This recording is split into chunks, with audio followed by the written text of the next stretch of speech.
आता आपल्या समोर आता हे नगराध्यक्ष उपनगराध्यक्ष आहेत. आपला आता एक कचऱ्याचा प्रश्न मोठा गंभीर झालेला आहे. या ठिकाणी आता तुम्ही पाहिलं तर क्रीडा संकुल या ठिकाणी कचरा टाकला जातो. थोरात मळा असेल म्हणजे त्या वस्तीखाली आणि तिथे ही दुर्गंधी पसरती आहे.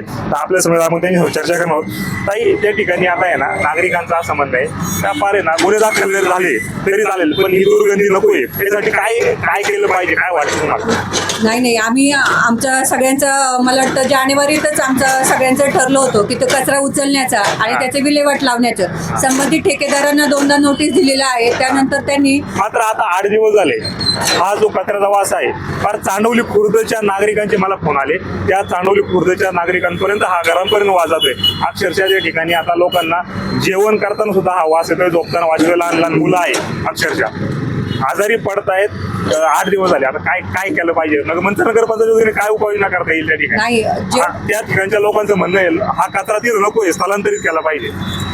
याच्यासाठी काय केलं पाहिजे, काय वाटतं? आता एवढं मोठं ही कचऱ्याचं जर पाहिलाय रोजचा जर मंचरचा आपला 12 ते 13 टन कचरा हा होतो आणि त्याचं वर्गीकरण मध्ये आता मी ह्याचं खत प्रक्रिया करून पण तो विल्हेवाट लावला होता कचरा. म्हणजे जेणे खत करून सर्व आपले जे मंचर परिसरातील झाडं असतील त्यांना ते घातलं होतं. प्रक्रिया आमच्या प्रगतीपथावर चालवली आहे आणि फक्त संबंधित ठेकेदाराला जो कचरा उचलायचा होता त्याला लावलं. त्यांनाही नोटिसा 2दा बजावलेल्या आहेत. आता त्वरितच आमचे सगळे नगरसेवकांनी आम्ही कडक ऍक्शन घेणार आहोत. तुमच्या प्रभागाला लागूनच हा प्रभाग आहे. आता तुम्हाला पुणे आले असेल त्या प्रभागात कशा पद्धतीने आता काय केलं पाहिजे? खरं तर कचरा हलवला पाहिजे असं लोकांचं म्हणणं आहे. 100% ही या गोष्टीशी मी पण सहमत आहे. कारण हा आपला हायवेचा भाग जो आहे हा सगळा शेती भाग आहे आणि कचऱ्याची समस्या खरं तर या सर्व नागरिकांना यापूर्वी गेली 5-10 वर्षापासून या कचऱ्याचा खूप त्रास होत आहे.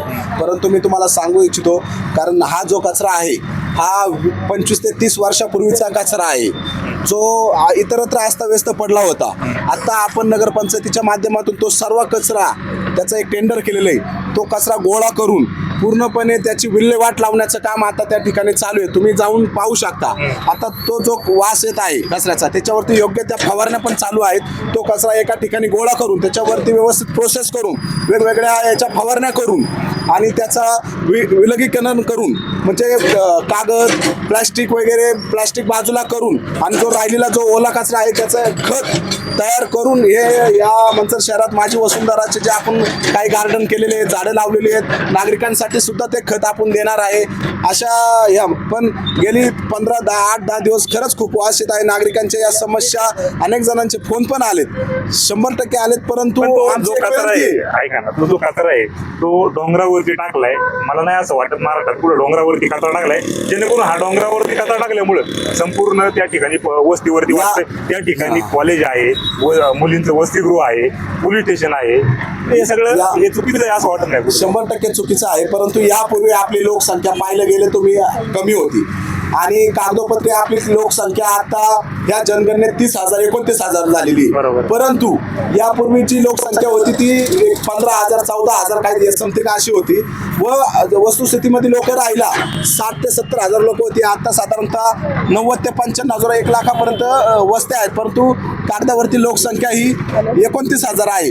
हा याचा भार पूर्ण नगरपंचायतीवरती येतोय.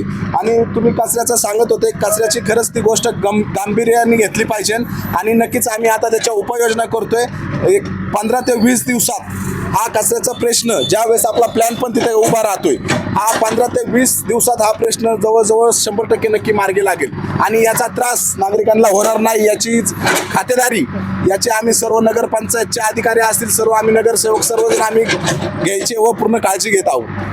तर या ठिकाणी हे नगराध्यक्ष उपनगराध्यक्ष यांनी सांगितले येत्या 15 दिवसात हा जो कचरा आहे त्या कचऱ्याची विल्हेवाट लावली जाईल आणि ही दुर्गंधी आहे ती संपेल असं यांनी आश्वासन दिले. परंतु आता काय होतंय आपण पाहणार आहोत. मी स्वप्नील जाधव, द महाराष्ट्र अपडेट्स, आंबेगाव, मंचर.